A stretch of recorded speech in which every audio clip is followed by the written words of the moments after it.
The test is in 4 parts. At the end of the test, you will be given 10 minutes to transfer your answers to the answer sheet. Now turn to Part 1.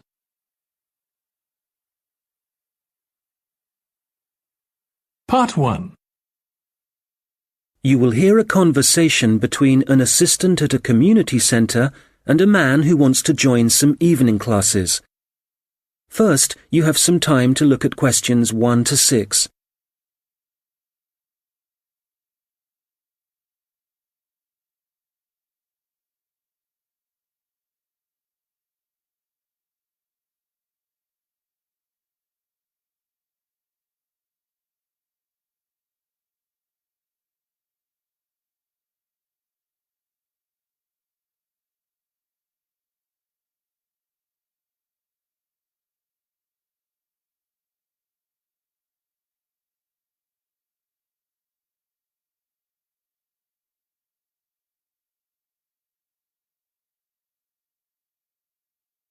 Hello, Eastwood Community Centre.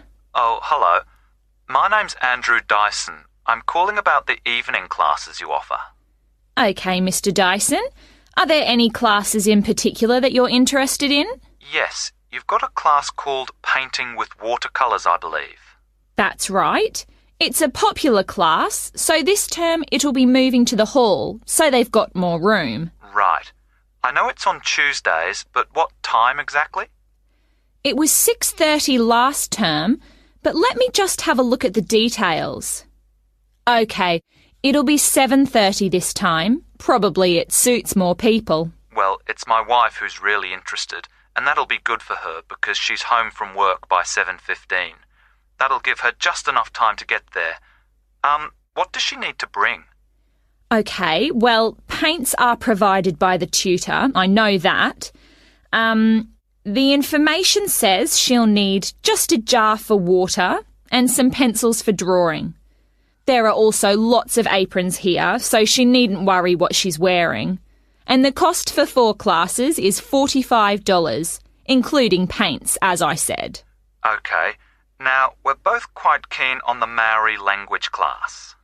There are spaces on the next course, so you could join that. Oh, good. Which room will that be in? When you come in through the entrance of the community centre building, you'll need to go straight up the stairs in front of you, all the way to the top, and it's the small room you'll find there. I see. All right, and let me just check when it's starting. I heard from someone that the July course has been delayed until August. I'm afraid so, and we're halfway through the June course at the moment, so there's not much point you taking that. I guess we'll have to wait then. Well, when you do come, the tutor recommends bringing a small recorder with you, just so you can listen again later.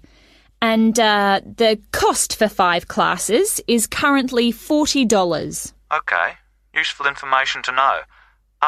There's one more class I'm interested in. That's the digital photography class. Oh, I've taken that class myself. The tutor's very good. That'll be in room 9, and it's starting in 2 weeks' time, in the evening, every Wednesday at 6 o'clock. Obviously I need to bring the camera with me. I suppose it'd be useful to have the instructions that go with the camera too?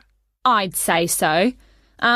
Some people bring along a lot of accessories like extra lenses, but there's really no need for this class. It's mainly focusing on composition, really, and getting the most out of the basic camera. That's exactly what I need. And how much does it cost? Let's see. For 4 classes, it's $35.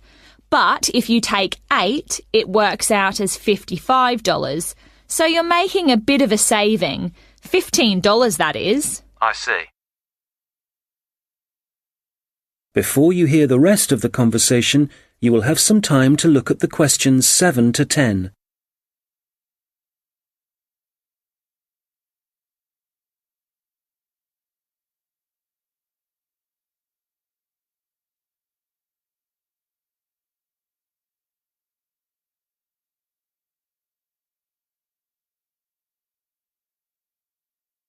Now listen and answer questions 7 to 10. OK, now just another question for the watercolours class. I've just remembered that my wife asked me to find out about the level. Who's it for? OK, well, you don't have to be very skilled or anything like that. It's designed for beginners, actually. People who might see art as a hobby rather than as a professional opportunity. That sounds like my wife. And, who do I talk to if I want to find out some more about the Maori language classes? Probably best to talk to the tutor directly. He'll be in the office in about half an hour. His name's Jason Kuai. That's K-A-H-U-I. Good. I'll give him a call. Oh, if you do decide to come to the photography class, don't forget to look at your camera battery and make sure it's charged. I know it sounds obvious, but I've seen a few people suddenly find the cameras stopped working right in the middle of class. Yes, I can imagine it'd be easy to forget that. Oh, that reminds me. In the final week of the photography course, is it right that there's a visit to a show in the local area? I work in the city, you see, so I might have to come home early for that one. Yes, they'll decide the date once the class has started. Is there anything else I can... That is the end of part 1. You now have 1 minute to check your answers to part 1.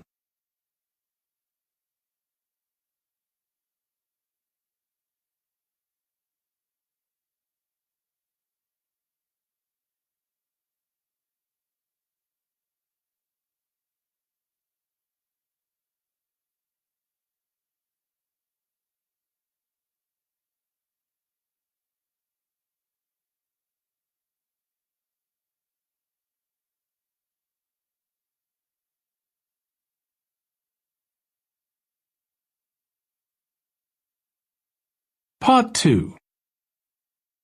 You will hear a project manager talking to voluntary workers about the tasks that need to be done. First, you have some time to look at questions 11 to 14.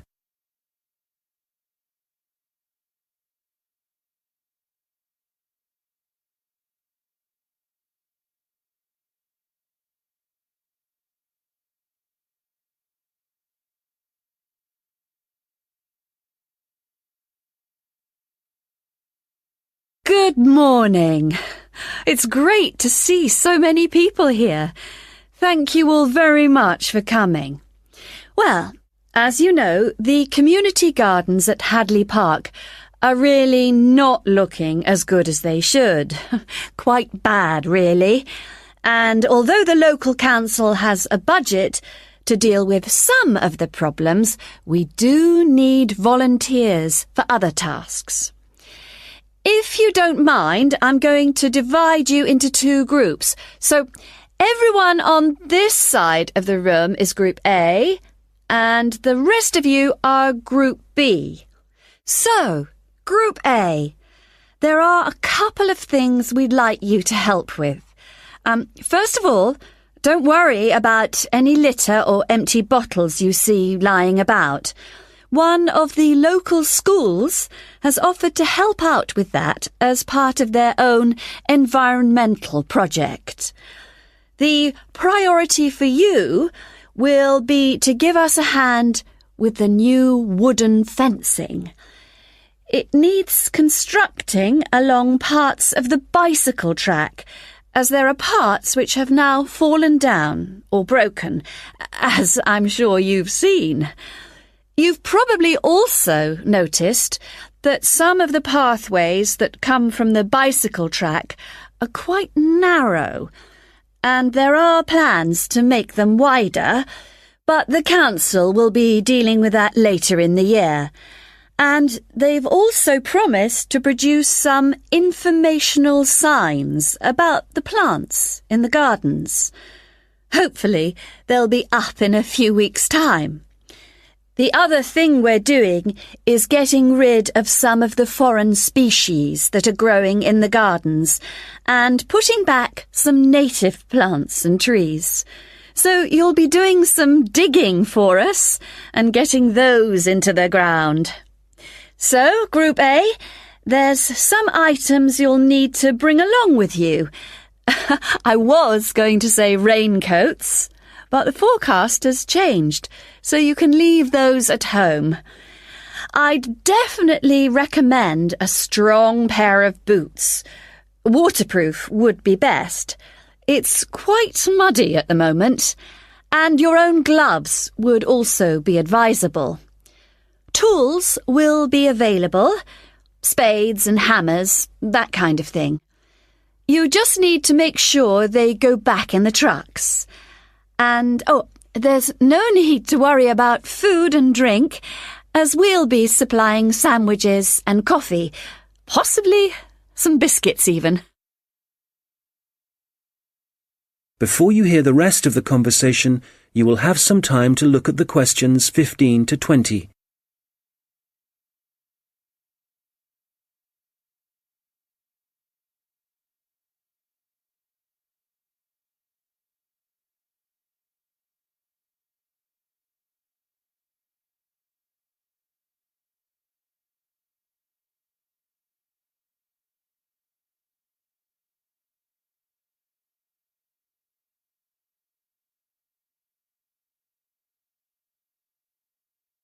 Now listen and answer questions 15 to 20.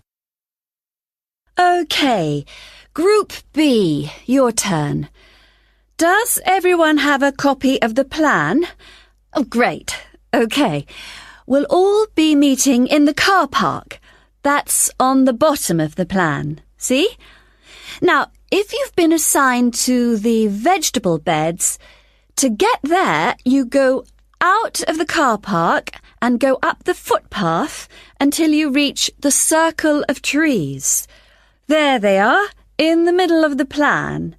And you see that the footpath goes all the way around them.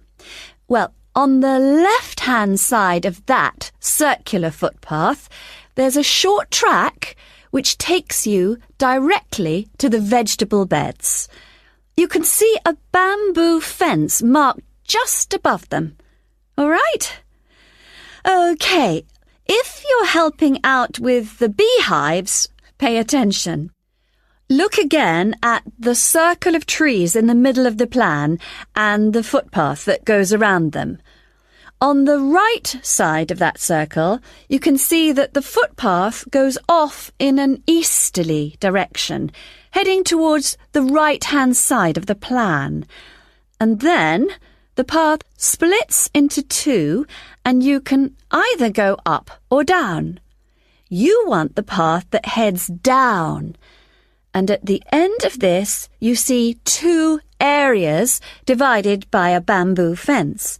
And as we're looking at the plan, the beehives are on the right of the fence. The smaller section, I mean. Now, don't worry, all the bees have been removed. You just need to transport the hives back to the car park. OK, for the seating, look at the circular footpath. At the top of it, there's a path that goes from there and takes you up to the seating area, alongside the bicycle track, and with a good view of the island, I suppose. OK, if you're volunteering for the adventure playground area, let's start from the car park again and go up the footpath, but then you want the first left turn. Go up there, and then you see there's a short path that goes off to the right. Go down there, and that's the adventure playground area, above the bamboo fence. That fence does need repairing, I'm afraid. Right, what else? Oh, yes, the sand area. We've got that circular footpath in the middle. Find the track that goes east, towards the right-hand side of the plan, and where that track divides, you need the little path that goes up towards the bicycle track. The sand area is just above the bamboo fence there. and finally, the pond area. So, it's on the left-hand side of your plan, towards the top, just above the fruit bushes and to the left of the little path. OK, as I said already, hopefully we'll be... That is the end of part 2. You now have 30 seconds to check your answers to part 2.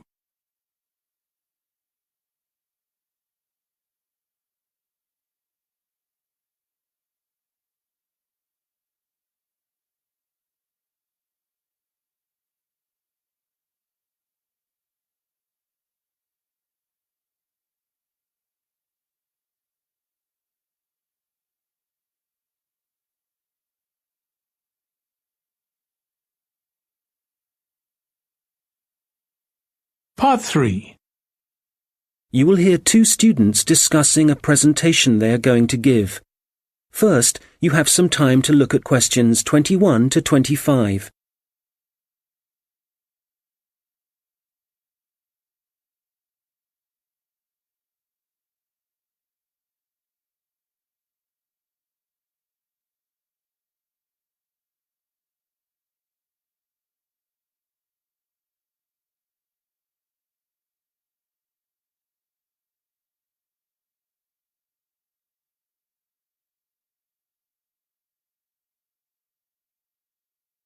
Hi, Robert.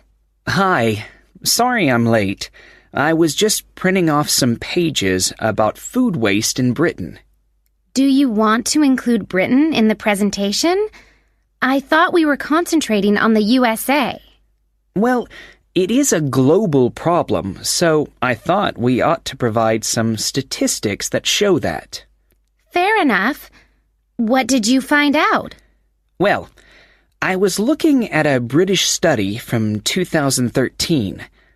It basically concluded that 12 billion pounds worth of food and drink was thrown away each year, all of it ending up in landfill sites. Over 8 million tons. And that wasn't including packaging. An incredible amount. Yes, and they were only looking at what households threw away, so there's no information about restaurants and the catering industry. But one thing the study did investigate was the amount of milk and soft drinks that were wasted, and I think it was probably quite unique in that respect. Interesting. You know, in the other European reports I've read, there's one thing they have in common when they talk about carbon dioxide emissions. I know what you are going to say. They never refer to the fuel that farms and factories require to produce the food, and the carbon dioxide that releases? Exactly. We could really cut down on carbon emissions if less food was supplied in the first place. To my mind, the reports talk too much about the carbon dioxide produced by the trucks that deliver the fresh goods to the shops and take the waste away. They forget about one of the key causes of carbon dioxide. Absolutely. If the reports are actually going to be useful to people, they need to be more comprehensive. Who do you mean by people? Well, the government, industries, people making television programs. Have you seen any documentaries about food waste? Not that I remember. My point exactly. These days, they all seem to be focusing on where your meat, fruit, and vegetables are sourced from. We're being encouraged to buy locally, not from overseas. That's probably a good thing, but I'd still like to see something about waste. Yes, it's the same with magazine articles. It's all about fat and sugar content, and the kind of additives and coloring in food, but nothing about how it reaches your table and what happens after it ends up in the bin. Well, we've only got 15 minutes for this presentation, so I think we'll have to limit what we say about the consequences of food waste. What do we want to concentrate on? Well, I know some of the other presentations are looking at food and farming methods and what they do to the environment. So I think we'll avoid that. And the fact that in some countries, people can't afford the food grown on their own farms. That was covered last term. Okay, we don't want to repeat stuff. What concerns me above all else is that in a recession, governments should be encouraging business to find ways to cut costs. Apparently, supermarkets in the USA lose about 11% of their fruit to waste. That's throwing money away. All right, we'll focus on that problem. It should get the others' attention anyway. Now, how do you want to begin the presentation? Let's not start with statistics, though, because that's what everybody does. I agree. How about we give the other students a set of questions to answer about what they suspect they waste every day? I'm fine with that. Probably a better option than showing pictures of landfill sites. It'll be more personalized that way. All right. Now let's start.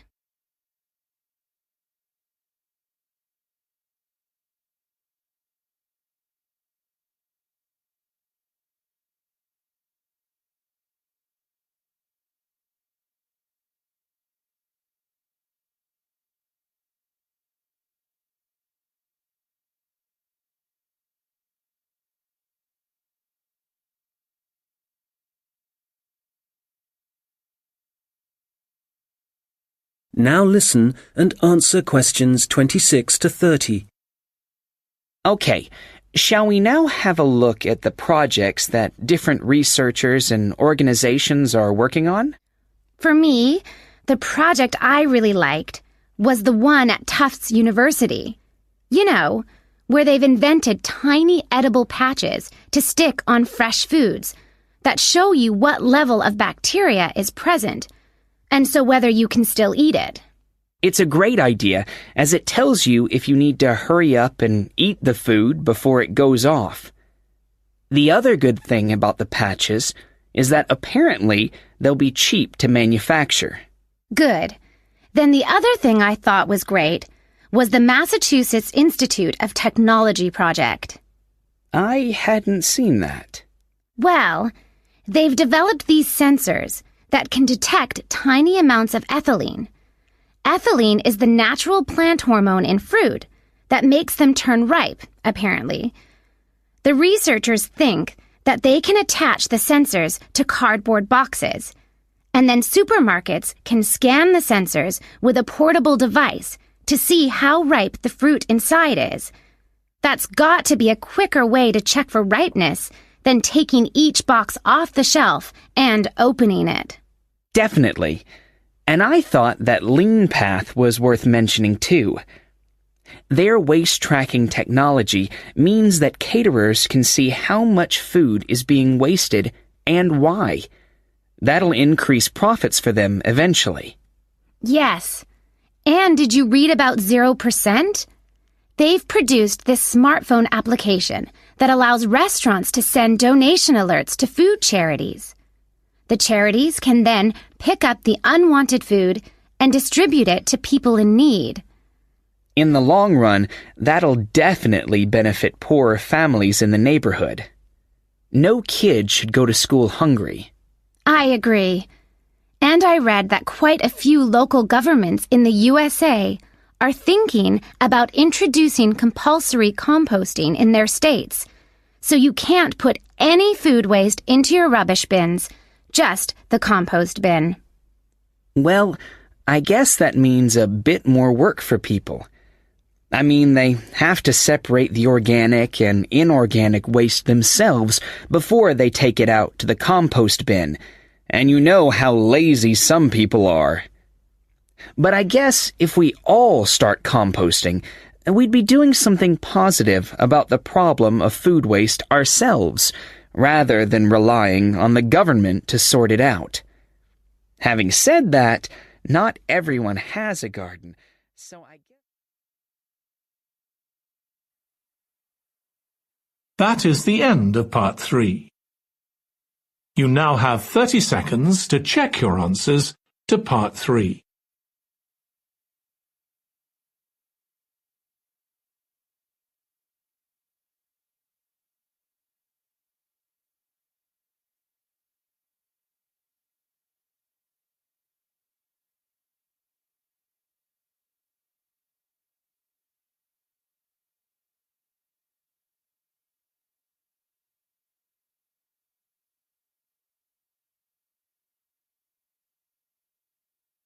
Part 4. You will hear a lecture about Maori kite making. First, you have some time to look at questions 31 to 40.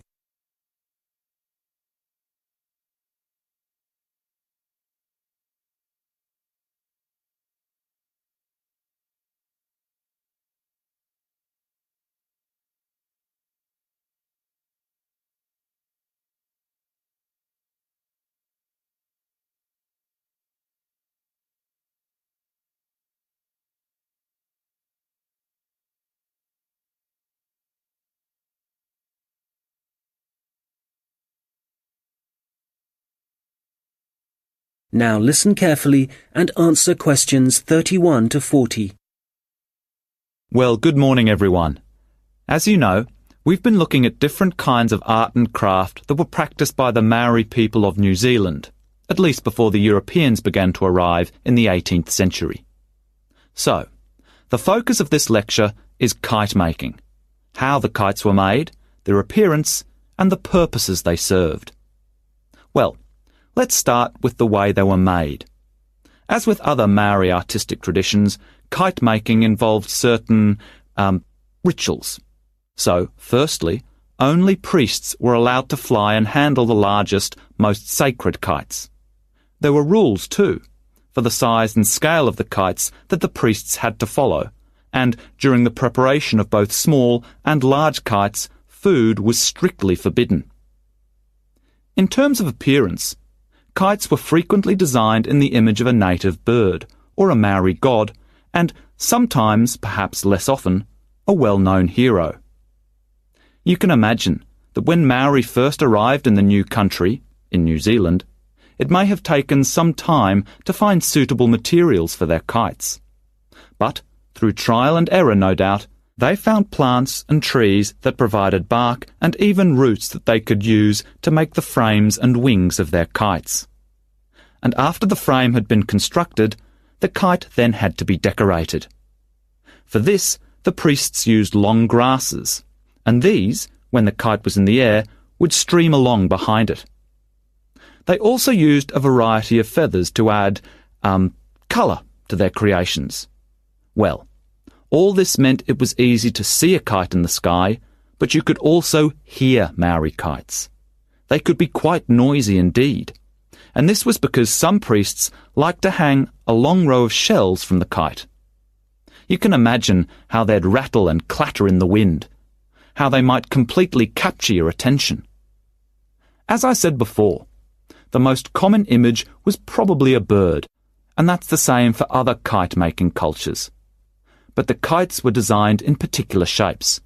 So, there were kites that were triangular, rectangular, and also shaped like a diamond.